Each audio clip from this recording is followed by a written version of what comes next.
5% হারে 5,000 টাকার 2 বছরের সরল ও চক্রবৃদ্ধি সুদের পার্থক্য কত? ঠিক আছে, তাহলে সরল সুদ বের করতে হবে, চক্রবৃদ্ধি সুদও বের করতে হবে। দেন বের করে আমরা হচ্ছে গিয়ে পার্থক্য করবো।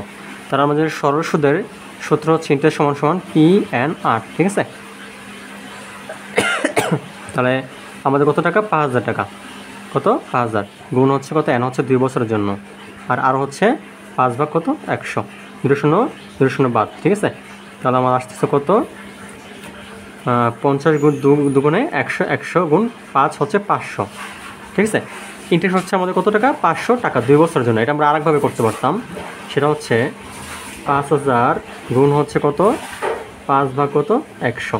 এটা হচ্ছে 1 বছরের জন্য, 0 বাদ 5 5 কত? 25, 250। তাহলে 1 বছর যদি 250 হয়, আর 1 বছর হবে আরও 250, তার মানে 250 যোগ 250 সমান 500। তাহলে আমাদের সরল সুদ হলো গিয়ে কত? 500। এবার চক্রবৃদ্ধি সুদ জিনিসটা কি? চক্রবৃদ্ধি সুদ হচ্ছে সুদের সুদ। ঠিক আছে, তাহলে এই যে আমরা সুদের সুদ পাইলাম, এটার আবার যদি সুদ করি তাহলে সেটা হচ্ছে চক্রবৃদ্ধি সুদ। তাহলে 250 গুণ হচ্ছে কত? 5% 5 ভাগ কত? 100। এই 0 বাদ 5 দুগুণে কত? 10, 2তে 25 ভাগ দিলে কত আসে? 12.5, 12.5 টাকা। তার মানে সরল সুদ হবে গিয়ে 500 টাকা, আর চক্রবৃদ্ধি সুদ হবে গিয়ে 500 যোগ 12.5 টাকা। তাহলে 512.5 টাকা।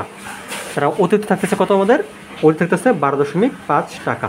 ঠিক আছে, এইটাই হচ্ছে সরল সুদ ও চক্রবৃদ্ধি সুদের পার্থক্য। কারণ চক্রবৃদ্ধি সুদ হচ্ছে 512.5 টাকা, আর সরল সুদ হচ্ছে 500 টাকা। তাই বিয়োগ করলে কত থাকে? 12.5 টাকা। তাহলে এটা পার্থক্য হচ্ছে কত? 12.5 টাকা।